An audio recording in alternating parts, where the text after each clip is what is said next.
손이 떨린다. 처음엔 긴장해서 그런가 싶었는데 점점 더 심해진다. 걸음이 느려지고 몸이 뻣뻣하다. 아침에 일어날 때 몸을 움직이기가 힘들고 얼굴 표정도 굳어지는 것 같다.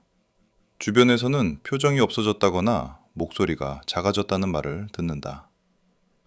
이런 증상을 단순히 나이 탓으로 여기기 쉽지만 이것은 파킨슨병의 초기 신호일 수 있습니다.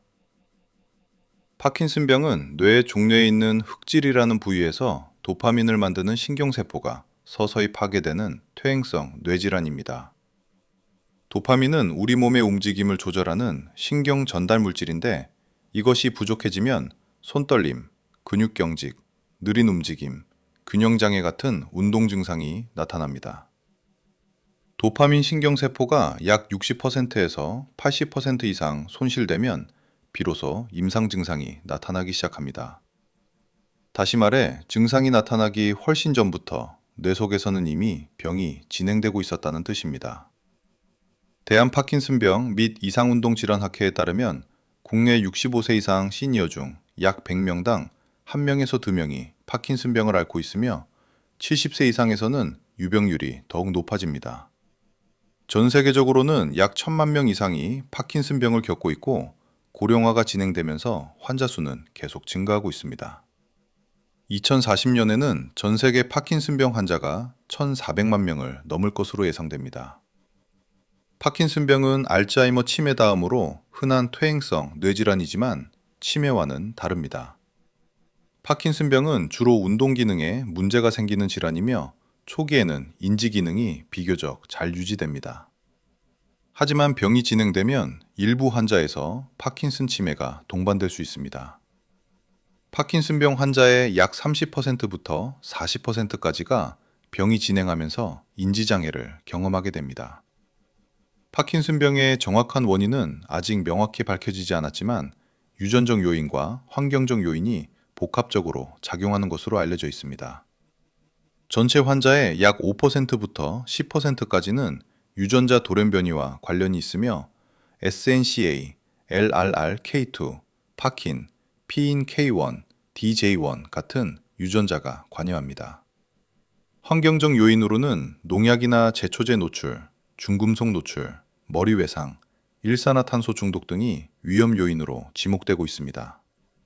특히 농촌 지역에서 오랫동안 농약에 노출된 사람들이나 용접공, 광구처럼 중금속에 노출되는 직업을 가진 사람들에서 파킨슨병 발병 위험이 높다는 연구 결과가 있습니다. 반면 커피를 규칙적으로 마시는 사람이나 흡연자에서는 파킨슨병 위험이 다소 낮다는 역설적인 연구도 있지만 이는 흡연을 권장하는 근거가 될 수 없습니다.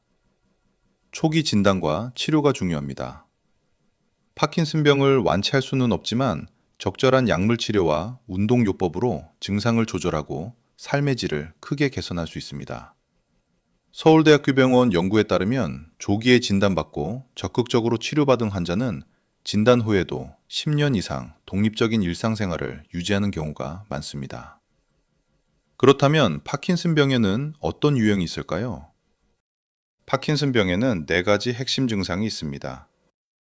이 증상들로 파킨슨병을 진단합니다. 첫째, 손떨림입니다.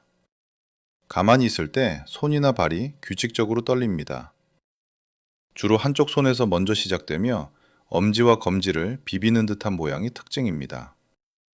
긴장하거나 피곤하면 더 심해지고 잠을 자면 떨림이 사라집니다. 둘째, 근육이 뻣뻣해집니다. 팔다리나 목의 근육이 굳어지고 관절을 움직일 때 톱니바퀴처럼 걸리는 느낌이 듭니다.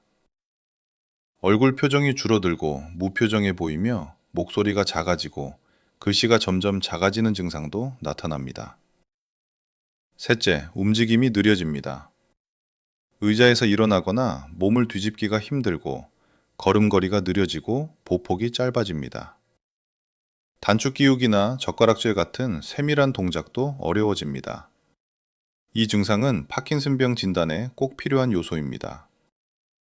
넷째, 균형을 잡기 어렵습니다. 몸의 중심을 잡기 힘들어 넘어지기 쉽고 걸음을 멈추거나 방향을 바꾸기가 힘듭니다. 대한노인병학회에 따르면 파킨슨병 환자는 일반 시니어보다 낙상 위험이 두세 배 높습니다. 파킨슨병에는 운동 증상 외에 다른 증상도 있습니다. 변비, 수면장애, 냄새를 잘 못 맡음, 우울, 불안 등이 흔합니다.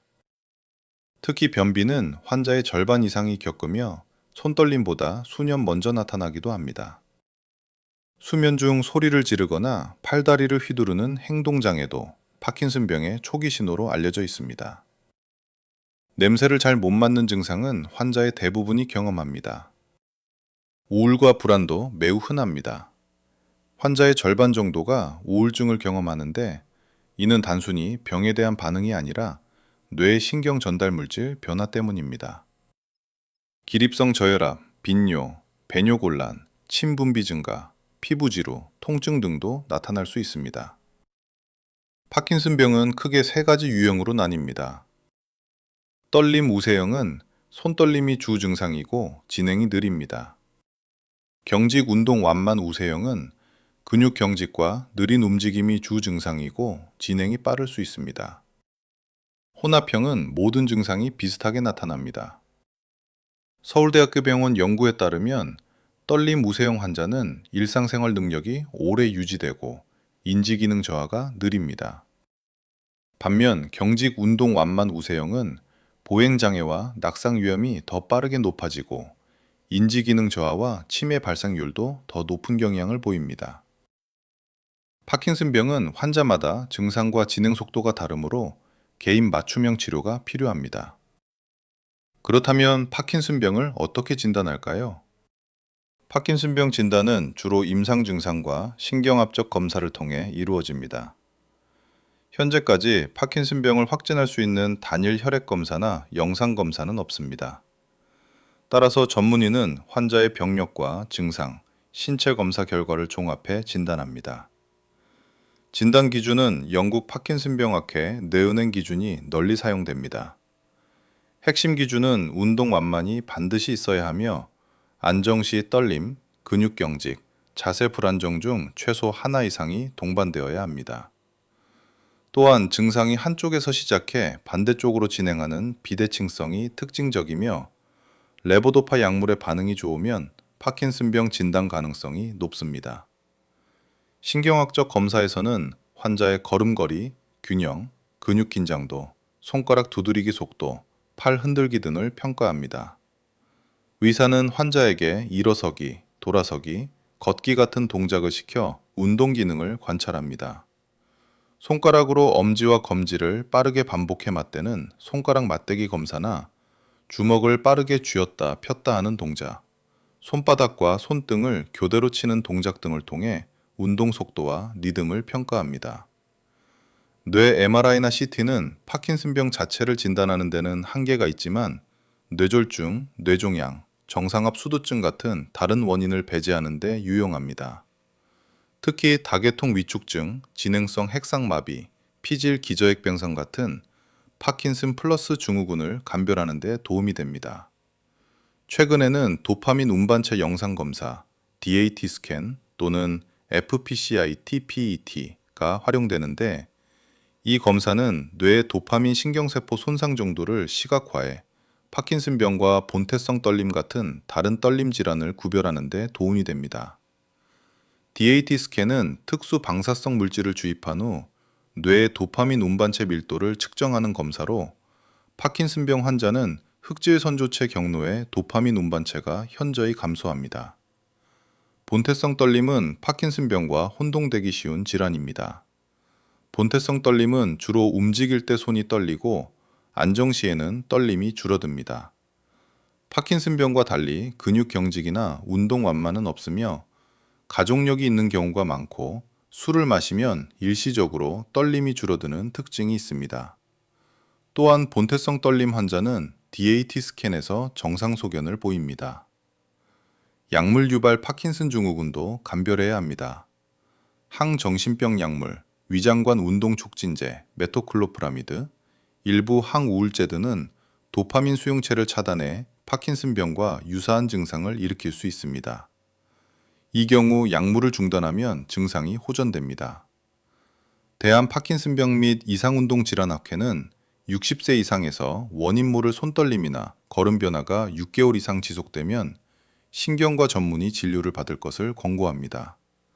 또한 후각감퇴, 변비, 렘수면 행동장애 같은 비운동 증상이 동반되면 더욱 적극적으로 검사를 받아야 합니다. 조기 진단은 치료 시작 시기를 앞당겨 증상 진행을 늦추고 삶의 질을 유지하는 데 결정적입니다. 그렇다면 파킨슨병 치료는 어떻게 이루어질까요?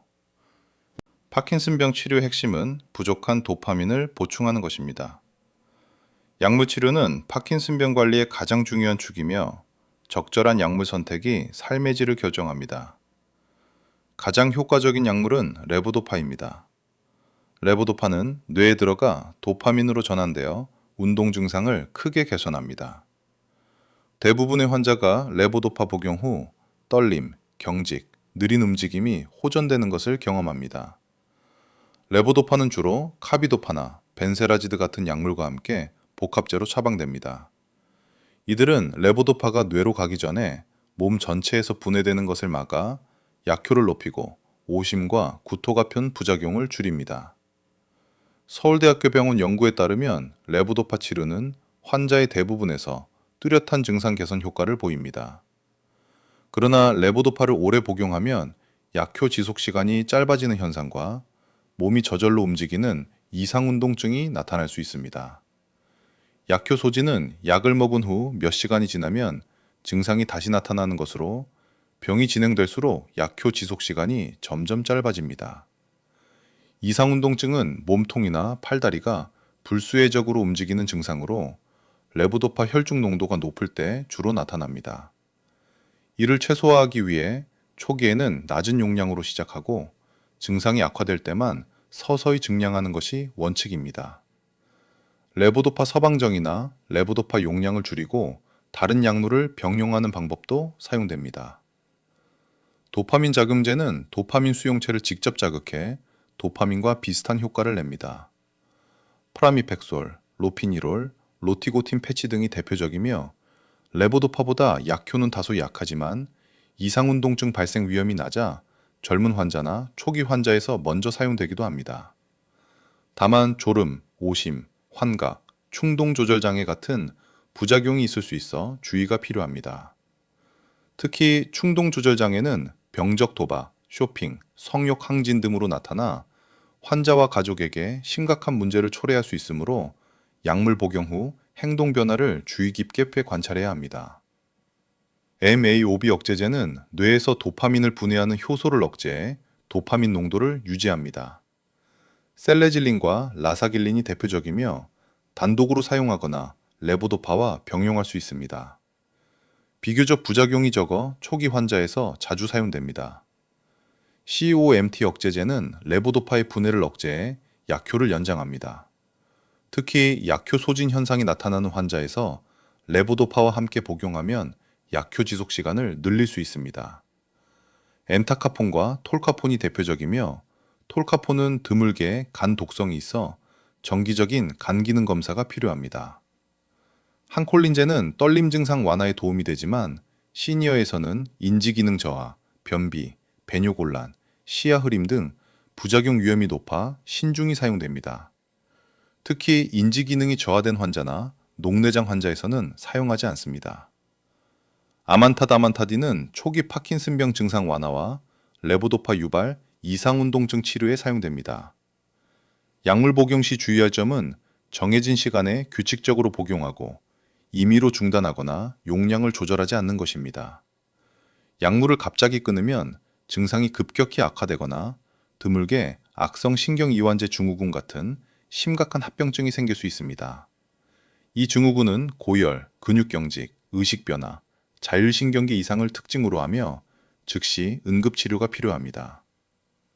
대한 파킨슨병 및 이상운동질환학회는 파킨슨병 환자가 복용하는 모든 약을 담당 의사와 상의하고 다른 질환으로 약을 추가할 때도 반드시 신경과 전문의와 협의할 것을 권장합니다.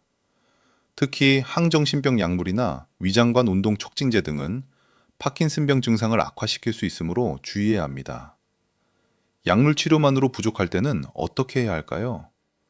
약물 치료로 증상 조절이 어렵거나 약효 소진과 이상운동증이 심해지면 뇌신부 자극술 같은 수술적 치료를 고려할 수 있습니다. 뇌신부 자극술은 뇌의 특정 부위에 전극을 삽입하고 가슴에 이식한 자극기를 통해 전기 신호를 보내 비정상적인 뇌 신호를 조절하는 치료법입니다. 주로 시상하핵이나 담창구 내측부에 전극을 삽입하며 전기 자극 강도와 주파수는 환자 상태에 맞춰 조절할 수 있습니다. 서울대학교 병원 연구에 따르면 뇌신부 자극술을 받은 환자의 상당수가 운동 증상과 약물 부작용이 크게 개선되었습니다. 특히 약효 소진 시간이 하루 몇 시간 이상 줄어들고 이상운동증도 현저히 감소하며 레보도파 용량을 상당히 줄일 수 있습니다. 뇌신부 자극술은 주로 레보도파의 반응이 좋지만 약효 지속 시간이 짧아지거나 이상운동증이 심한 환자, 그리고 인지 기능이 비교적 잘 유지된 환자에서 효과적입니다. 수술 후에도 약물 치료는 계속되지만 용량을 줄일 수 있고 일상생활 능력이 향상됩니다. 떨림, 경직, 느린 움직임 같은 운동 증상은 크게 개선되지만 균형장애, 언어장애, 인지저하 같은 증상은 개선 효과가 제한적입니다. 다만 뇌신부 자극술은 모든 환자에게 적합하지 않으며 수술 전 정밀한 평가와 환자 선별이 필수입니다. 일반적으로 파킨슨병 진단 후 수년 이상 경과하고 레보도파에 좋은 반응을 보이지만 약효 소진이나 이상운동증이 심하며 인지 기능이 정상이고 심각한 정신과적 문제가 없는 환자가 대상입니다. 수술 후 정기적인 자극기 조정과 재활 치료가 필요하며 배터리 교조제나 감염, 출혈 같은 합병증 가능성도 있습니다. 최근에는 집중 초음파 수술이 새로운 치료 옵션으로 부상하고 있습니다. 이 방법은 두개골을 열지 않고 초음파로 뇌의 특정 부위를 응고시켜 떨림이나 경직을 줄이는 비침습적 치료입니다. 주로 시상의 특정 부위를 타겟으로 하며 특히 한쪽 떨림이 주 증상인 환자에서 효과가 좋습니다. 회복 기간이 짧고 합병증 위험이 낮다는 장점이 있지만 양쪽 치료에는 제한이 있고 떨림 외 다른 증상 개선 효과는 뇌신부 자극술보다 낮을 수 있습니다. 약물 펌프 치료도 있습니다. 레보도파 장내 겔 주입은 소장에 직접 튜브를 삽입해 레보도파를 지속적으로 주입하는 방법으로 약효 소진과 이상운동증을 줄이는 데 효과적입니다.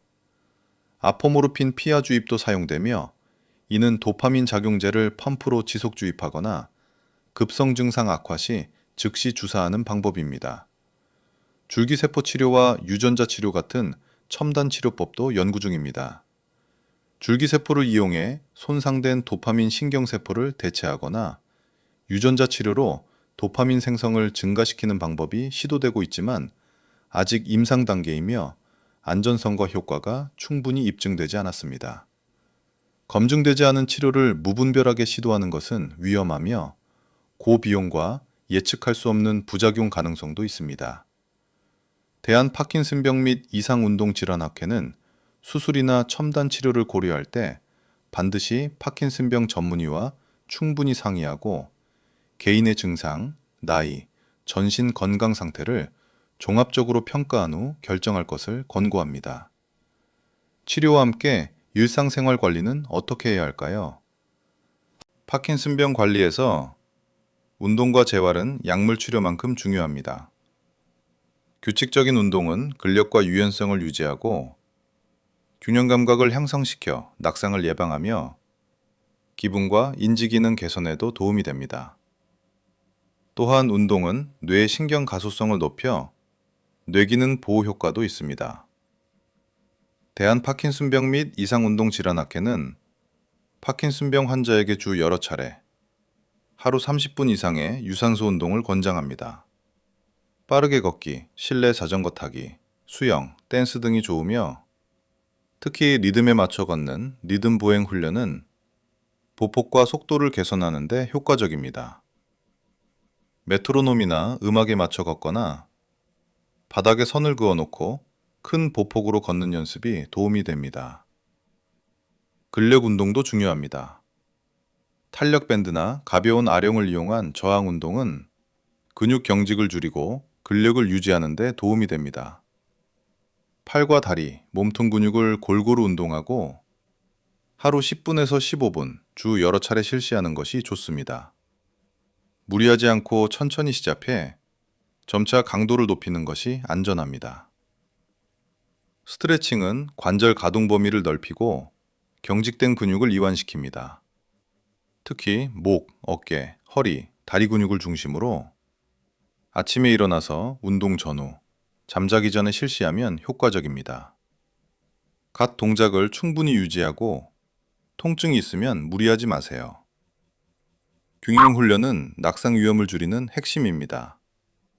한 발로 서기, 발끝 발 뒤꿈치 걷기, 일직선 위를 걷기기 같은 운동이 기본이며 태극권, 요가, 필라테스도 추천됩니다. 서울대학교 병원 연구에 따르면 12주간 태극권 프로그램에 참여한 파킨슨병 환자의 균형 능력과 보행 속도가 상당히 향상되었습니다. 태극권은 느린 동작과 체중 이동, 자세 조절을 포함하므로 파킨슨병 환자에게 특히 적합합니다. 권투나 복싱 동작을 이용한 파킨슨 복싱 프로그램도 최근 주목받고 있습니다. 빠르고 강한 펀치 동작은 근력, 반응 속도, 협응력을 향상시키고 자신감과 기분 개선에도 효과적입니다. 언어 치료도 필요할 수 있습니다. 파킨슨병 환자는 목소리가 작아지고 발음이 불명확해지기 쉬운데 리 실버만 음성치료 같은 프로그램은 목소리 크기와 명료도를 개선하는 데 효과적입니다. 이 프로그램은 환자가 큰 소리로 말하는 연습을 반복해 음성 조절 능력을 향상시킵니다. 넉 주간 주 여러 차례, 하루 1시간 집중 훈련으로 진행됩니다. 작업 치료는 일상생활 동작 훈련을 통해 단축 기우기, 글씨 쓰기, 식사하기 같은 세밀한 동작 능력을 유지하도록 돕습니다. 특수 도구나 보조기구를 활용해 독립적인 생활을 최대한 유지할 수 있도록 합니다. 생활 환경 개선도 중요합니다. 집안의 문턱을 없애고 미끄럼 방지 매트를 깔고 화장실과 계단에 손잡이를 설치하며 밤에는 야간 조명을 켜두어 낙장 위험을 줄여야 합니다. 침대와 의자는 적절한 높이로 조절하고 신발은 굽이 낮고 미끄럽지 않은 것을 선택하세요. 식사 관리도 중요합니다. 고단백 식품과 레보도파 복용 시간을 1시간 이상 간격을 두는 것이 좋습니다. 단백질이 레보도파 흡수를 방해할 수 있기 때문입니다. 아침과 점심에는 탄수화물 위주로 식사하고 단백질은 저녁에 섭취하는 방법도 있습니다. 변비 예방을 위해 식이섬유와 수분을 충분히 섭취하고 규칙적인 식사 습관을 유지하세요. 체중 감소가 흔하므로 충분한 칼로리를 섭취하고 삼키기 어려우면 부드러운 음식이나 갈아서 먹는 것도 방법입니다. 스트레스와 우울은 파킨슨병 증상을 악화시킬 수 있으므로 명상, 취미활동, 사회활동 참여 등을 통해 정신 건강을 관리하는 것이 중요합니다. 가족과 친구의 지지도 큰 도움이 됩니다. 환자 지원 단체나 온라인 커뮤니티에 참여하면 정보 교환과 정서적 지지를 받을 수 있습니다. 정기적인 의료진 방문과 약물 조정도 필수입니다. 몇 개월마다 신경과 전문의를 방문해 증상 변화를 점검하고 약물을 조정하세요. 마지막으로 핵심 내용을 정리해 볼까요? 파킨슨병은 완치가 어렵지만 조기 진단과 적절한 치료로 증상을 조절하고 삶의 질을 유지할 수 있는 질환입니다. 지금까지의 내용을 다시 한번 정리하겠습니다. 첫째, 손떨림이나 몸의 뻣뻣함, 걸음이 느려지는 증상을 단순히 나이 탓으로 넘기지 마세요. 6개월 이상 지속되면 신경과 전문의 진료를 받아야 합니다. 특히 냄새를 잘 못 맡거나 변비, 수면 중 이상 행동이 동반되면 더욱 적극적으로 검사를 받으세요. 둘째, 파킨슨병은 치매와 다릅니다. 주로 운동 기능에 문제가 생기는 질환이며 초기에는 인지 기능이 유지되는 경우가 많습니다. 떨림, 경직, 느린 움직임, 균형장애가 4가지 핵심 증상입니다. 셋째, 레보도파를 중심으로 한 약물 치료는 대부분의 환자에서 증상을 크게 개선합니다. 약은 정해진 시간에 규칙적으로 복용하고 임의로 중단하거나 용량을 바꾸지 마세요. 약효 소진이나 이상 운동증이 나타나면 즉시 담당 의사와 상의해 약물을 조정하세요. 넷째, 약물 치료만으로 부족하면 뇌신부 자극술이나 집중 초음파 수술 같은 수술적 치료를 고려할 수 있습니다. 전문의와 충분히 상의한 후 결정하세요. 뇌신부 자극술은 많은 환자에서 운동 증상을 크게 개선하지만 모든 환자에게 적합하지는 않습니다. 다섯째, 규칙적인 운동은 필수입니다. 주 여러 차례 하루 30분 이상 걷기, 자전거, 태극권, 스트레칭 등을 실천하세요. 운동은 약물만큼 중요한 치료 수단이며 근력, 균형, 기분, 인지기능 모두를 개선합니다. 여섯째, 균형 훈련과 낙상 예방 환경 개선으로 넘어짐 위험을 줄이세요. 집안 문턱 제거, 손잡이 설치, 야간 조명 사용이 도움이 됩니다. 낙상은 파킨슨병 환자의 가장 큰 위험 요인 중 하나입니다. 일곱째, 고단백 식사와 레보도파 복용 시간을 1시간 이상 띄우고 변비 예방을 위해 식이섬유와 수분을 충분히 섭취하세요. 체중 감소를 막기 위해 충분한 칼로리를 섭취하고 삼키기 어려우면 부드러운 음식으로 대체하세요. 여덟째, 우울과 스트레스 관리도 중요합니다. 명상, 취미 활동, 사회 참여를 통해 정신 건강을 돌보고 가족과 친구의 지지를 받으세요. 환자 지원 단체나 커뮤니티 활동도 큰 도움이 됩니다.